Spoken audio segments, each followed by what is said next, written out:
하나님의 말씀 열왕기하 14장 1절에서 7절까지의 말씀입니다. 열왕기하 14장 1절에서 7절입니다.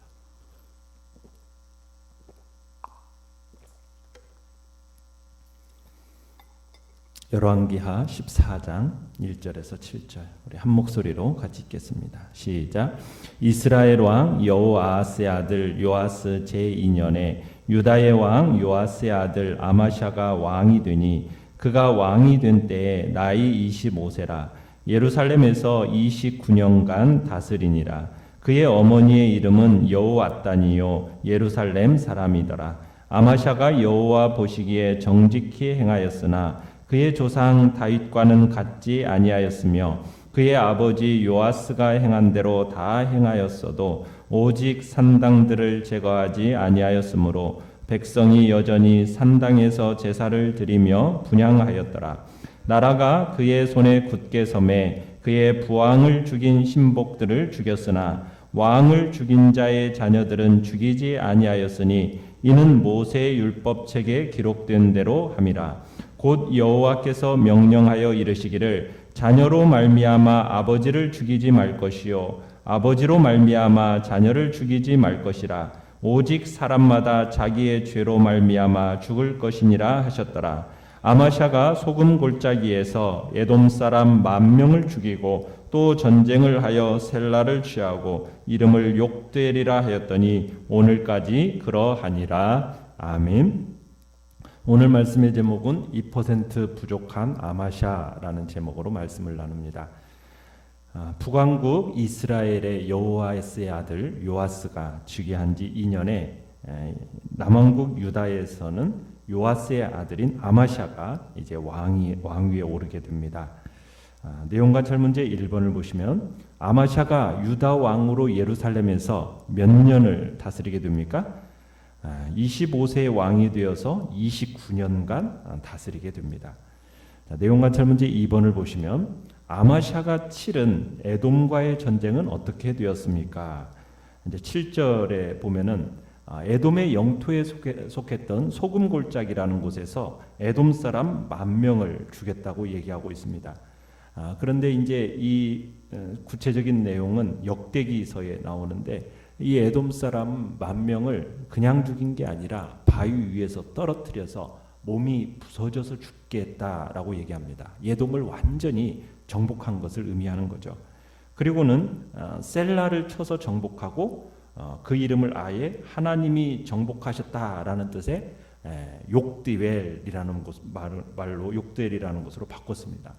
그러니까 아마샤는 유다에 어떻게 보면 가시와 같은 에돔을 쳐서 다시는 골치를 썩이는 일이 없도록 완전하게 해결을 했다는 겁니다. 그런데 이 부분을 우리가 역대기에서 다시 한번 자세하게 이렇게 살펴보면은 아마샤는 원래 에돔을 치기 위해서 유다 군대 30만 명을 모집했었습니다. 그런데 이 30만 명으로는 좀 모자란다고 생각을 해가지고 이 아마샤가 이스라엘 군대를 돈을 주고 약 10만 명, 용병 10만 명을 빌려오게 됩니다. 근데 문제는 바로 여기서 발생하게 되는데 아마샤가 자기 나름대로 생각이 있어가지고 엄청난 돈을 들여서 군대를 데리고 왔어요. 그런데 한 선지자가 와서는 뭐라고 얘기하냐면 하나님을 의지해야지 왜 용병을 의지하려고 하느냐 하면서 이스라엘 군대를 돌려보내라고 말한 겁니다. 그러자 아마샤가 이 선지자에게 이제 요구하는 거죠. 내가 큰 돈 100달란트나 주고서는 군대를 빌려왔는데 그냥 돌려보내면은 이 돈 그냥 날리는 거 아니냐. 그랬더니 선지자가 뭐라고 얘기하냐면 100달란트 손해보는 거 아까워하지 말라는 거예요. 그 돈 손해보라는 거예요. 하나님의 말씀에 순종하기만 하면은 하나님이 그 몇 배나 되는 축복을 주실 거니까 말씀에 순종해라. 그러자 아마샤가 기껏 지금 돈을 주고 10만 명이나 되는 이 군대를 빌려왔는데 이 선지자의 말에 순종을 합니다. 그리고서는 그들을 돌려보내고 돈 손해보고 그래 힘써 싸우면 하나님이 이겨주시겠다라는 그런 믿음을 가지고 이제 이 이스라엘 군대를 그냥 돌려보내요. 어떻게 보면은 돈 100달란트를 손해를 본 거죠. 그런데다가 이 이스라엘 용병들이 돌아가면서 그냥 돌아가게 되니까 또 화가 난 거예요. 그러니까는 마을도 약탈하고 사람도 죽이고 물건도 많이 빼앗고 돌아가 버렸습니다. 어떻게 보면은 말씀에 순종하느라고 돈도 손해보고 사람도 손해보고 또 어쨌든 엄청난 손해를 본 거예요. 그런데도 불구하고 어쨌든 아마샤는 하나님의 말씀을 붙들었어요. 참 그게 이제 아마샤의 모습 중에 하나였습니다. 그래서 이제 3번을 보시면 왜 아마샤에 대한 평가가 칭찬 일색이지 않습니까? 자, 아마샤는 어떻게 보면 우리가 봤을 때 참 믿음으로 행한 것 같고 여호와 보시기에 옳은 일을 한 것 같아요. 그런데 충분한 하나님 보시기에 충분히 흡족한 모습은 아니었다라는 평가가 내려져요. 조상 다윗과 같지는 않았다 이렇게 평가를 내립니다. 특별히 뭐에 대해서 그렇게 얘기를 하고 있습니까? 산당을 제거하지 않은 것에 있어서는 아버지 요아스 정도의 평가를 받고 있는 거예요. 왜냐하면 그 산당에서 제사가 진행되고 분향이 이루어졌기 때문이라는 거예요. 그러면 도대체 산당이라는 것이 무엇이기 때문에 이 산당을 제거하지 않는 것으로 인하여서 이러한 평가를 받는 것일까? 산당이라는 것은 과거 가나안 족속들이 우상 숭배하던 장소입니다. 그런데 이스라엘 백성들이 가나안 정복 이후에 가나안 족속들이 섬기던 우상들을 제거했잖아요. 그런데 우상은 제거했는데 산당은 제거하지 않았어요. 그러면서 그 산당에서 여호와를 섬긴다고 하면서 하나님께 제사하고 하나님께 분향을 드렸습니다. 자, 그러다가 솔로몬 시대에 뭐가 지어지게 됩니까? 성전이 지어졌잖아요. 예루살렘 성전이 지어졌으면은 그 성전이 지어진 이후에는 마땅히 그 산당을 제거하고 어디에서만 제사를 드려야 되는 거예요? 예루살렘 성전에서만 제사를 드려야 했어요. 왜냐하면 우리가 신명기를 읽어보면 모세의 율법에서 이스라엘 백성들에게 뭘 하나님이 명령하시냐면 가나안에 정착하여 살 때 반드시 단일 중앙 성소를 건립을 하고 그곳에서만 제사를 드려라. 이렇게 하나님이 규정하셨어요. 그런데 이 산당이라는 것이 우상숭배 요소들이 있어가지고 하나님께 드리는 이 제사 속에 유입이 되는 겁니다. 그러면서 순수한 여호와의 종교를 보존하는데 어려움을 겪게 만드는 것이 이 산당이라는 거예요. 그러면서 이 산당이 백성들로 하여금 늘 우상숭배의 유혹을 받게 할 가능성을 만들어 놓는 게 이 산당이라는 겁니다. 그래서 실제로 이스라엘 백성들, 이스라엘의 역사 속에서 이 산당이라는 것이 이 이스라엘 백성들이 자꾸 우상숭배에 빠지게 만드는 발원지로서의 역할을 하는 게 바로 이 산당이었어요. 그래서 이스라엘 왕이라면 신정 왕국의 진정한 왕이신 하나님의 대리 통치자들로서 이 마땅히 산당을 제거해야 했던 겁니다. 그런데 아마샤가 이를 행하지 못했던 거예요. 그러니까 결과적으로는 하나님께 온전히 순종하지 못한 거죠. 산당을 없애지 못한 것. 이것이 백성들 속에 뿌리 깊게 그리고 넓게 자리 잡고 있는 이 패악을 근절하지 못하는 근원이 되었기 때문에 하나님께서는 이 산당이라는 요소를 가지고 하나님에 대한 신실함과 충성도를 가늠하는 척도로 보았던 겁니다. 그런데 지금 아마샤가 이 일을 행하지 못한 거예요. 그래서 하나님이 그 평가를 어떻게 보면은 반절밖에는 주시지 않아요. 또 한 가지는 우리가 아까 에돔과의 전쟁에서 정복을 했잖아요. 그런데 이 에돔과의 전쟁에서 정복을 하면서 아마샤의 신앙이 변질이 됩니다. 전쟁하기 전만 하더라도 어땠어요? 굉장히 믿음이 좋았었던 사람이에요. 그런데 에돔을 정복하고 나더니 에돔 우상을 가지고 옵니다. 그리고는 그 에돔 우상을 자기 신으로 삼고 분향을 하게 되는 거예요. 이것을 보고서는 하나님이 진노하셔서 하나님이 또 선지자를 보내셔서 책망하셨어요. 아니, 에돔 신은 자기 백성들을 이기도 하지도 못한 신인데 왜 멸망당한 백성들의 신을 섬기려고 합니까? 라고 이렇게 이제 이 선지자가 아마샤를 향해서 이제 충고를 했어요. 그랬더니 이 선지자를 향해서 아마샤가 화를 내면서 누가 너를 왕의 모사로 삼았느냐? 이러면서 이제 말을 하지 못하게 해버렸어요. 참 어떻게 보면은 안타깝죠. 분명히 전쟁 전에는 믿음으로 굉장히 그렇게 행했던 사람이 에돔을 정복하고 나더니 완전히 사람이 180도로 변해버린 겁니다. 왜 그렇게 되었을까? 아마 아마샤는 자기의 정적들도 다 제거하고 또 에돔을 정복하고 나니까 이제는 더 이상 자기에게 걸림돌이 될 만한 존재가 없다라고 생각을 했던 것 같아요.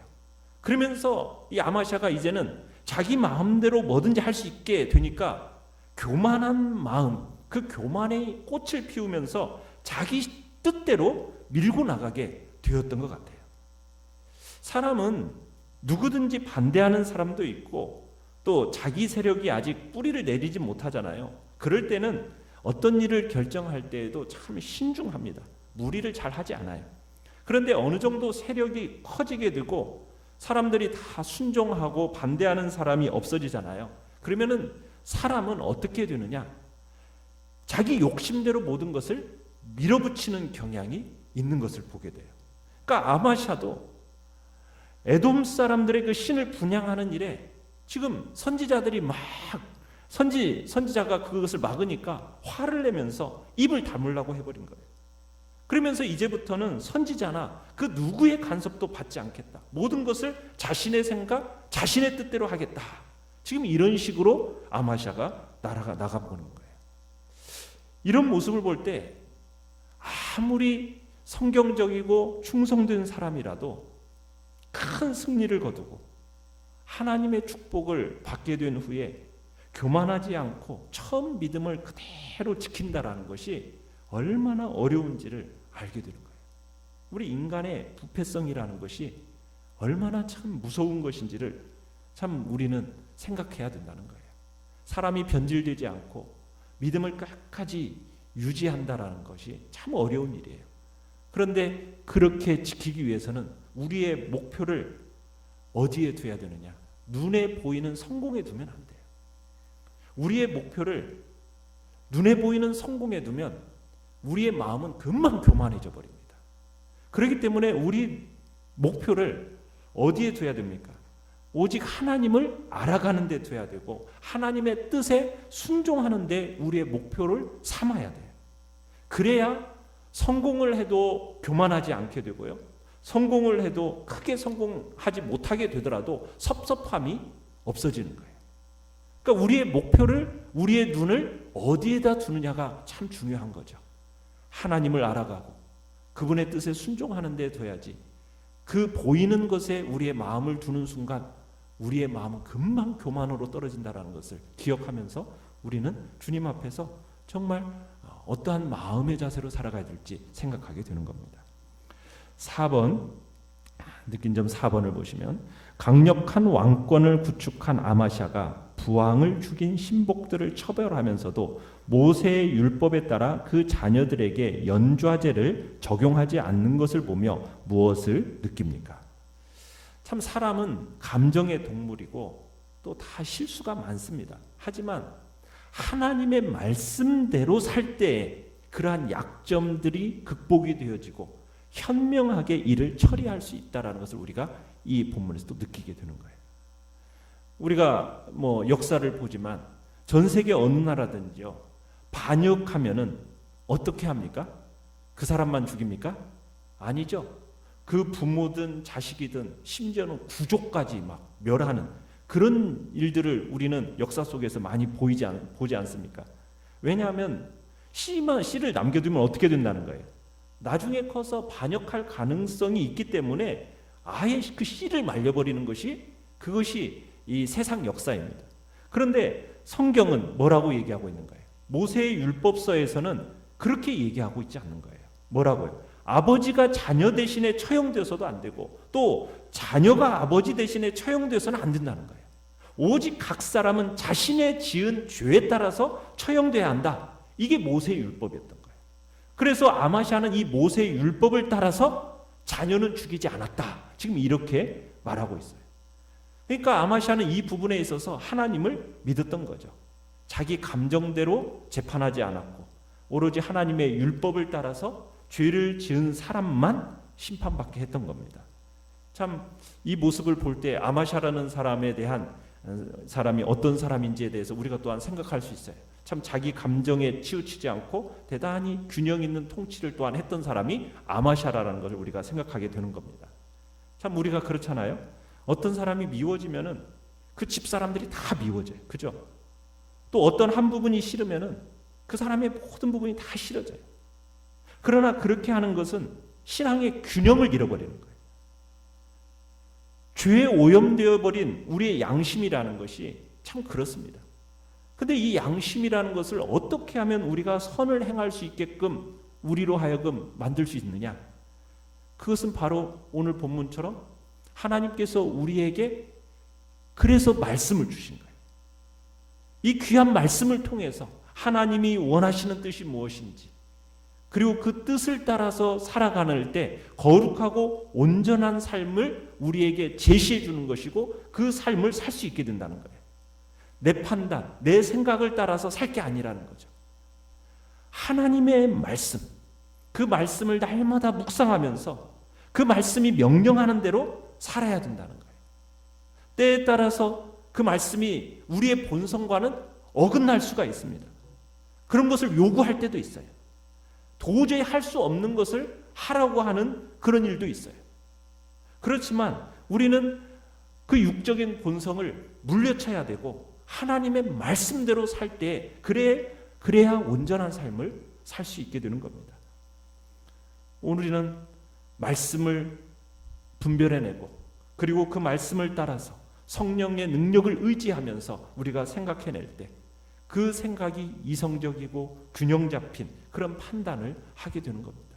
어느 한쪽에 치우치지 않는 그런 올바른 판단을 할 수 있는 유일한 근거로서 하나님이 진리의 말씀을 주신 것이고 이 진리의 말씀을 우리가 가지고 갈 때 잘못한 부분도 바로잡을 수 있고 그리고 그렇게 살아가는 우리들에게 하나님께서 마음껏 축복하실 수 있게 된다는 겁니다. 그래서 우리는 하나님이 주신 이 말씀을 끊임없이 묵상하면서 그 말씀으로 나의 육적인 본성들을 제어하고 오직 하나님의 뜻과 말씀대로 살아가는 복된 자리에 우리 모두가 있기를 간절히 바랍니다.